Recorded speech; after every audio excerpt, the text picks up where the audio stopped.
Konsep matang Menteri Pertahanan Prabowo Subianto dalam akuisisi alutsista, khususnya di sektor matra udara, telah membuahkan hasil yang signifikan bagi Indonesia dengan posisinya yang strategis serta prinsip defensif dan juga politik bebas aktif.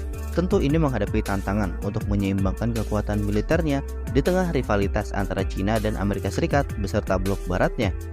Rivalitas ini memaksa Indonesia untuk mempertimbangkan dengan cermat jenis alutsista yang akan diakuisisi demi menjaga kedaulatan dan juga keamanan nasional. Langkah-langkah yang diambil oleh Menteri Pertahanan Prabowo telah menunjukkan bahwa pendekatan yang hati-hati dan terukur sangat penting dalam konteks geopolitik yang sangat dinamis. Tetangga Indonesia seperti Singapura dan Australia yang berorientasi sebagai sekutu Amerika Serikat mendapatkan izin untuk membeli F-35 sebagai langkah menghadapi kapabilitas pesawat tempur Cina. Sementara itu, Indonesia menghadapi kendala untuk mendapatkan pesawat dengan kemampuan serupa. Kondisi ini mendorong Prabowo untuk membeli opsi yang realistis namun tetap efektif, yakni dengan meminang pesawat Rafale dari Prancis dan juga F-15IX dari Amerika Serikat.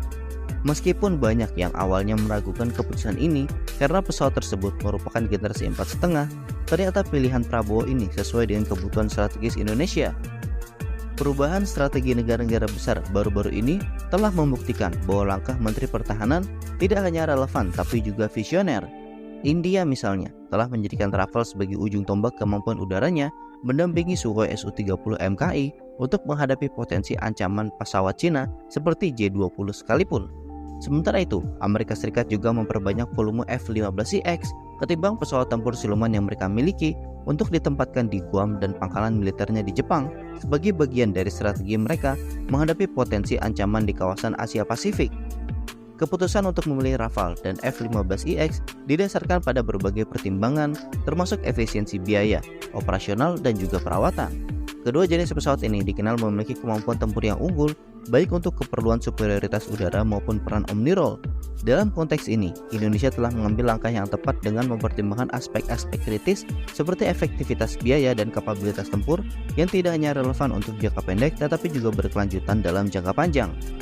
Keberhasilan ini menunjukkan bahwa strategi Menteri Pertahanan yang tidak terburu-buru dan didasarkan pada analisis mendalam terhadap perkembangan geopolitik telah membuahkan hasil yang positif. Pilihan pesawat tempur yang dilakukan oleh Indonesia tidak hanya menyeimbangkan kekuatan militer di kawasan, tetapi juga memberikan fleksibilitas bagi Indonesia untuk menghadapi berbagai kemungkinan ancaman di masa depan. Ini menjadi bukti bahwa perencanaan yang matang dan didukung oleh analisis yang cermat merupakan kunci sukses dalam pengambilan keputusan strategis di bidang pertahanan. Dengan demikian, keputusan menahan Prabowo untuk mengakuisisi Rafale dan F-15IX bukanlah langkah sembarangan, melainkan hasil dari perhitungan strategis yang mempertimbangkan berbagai faktor, termasuk dinamika regional dan kebutuhan jangka panjang Indonesia.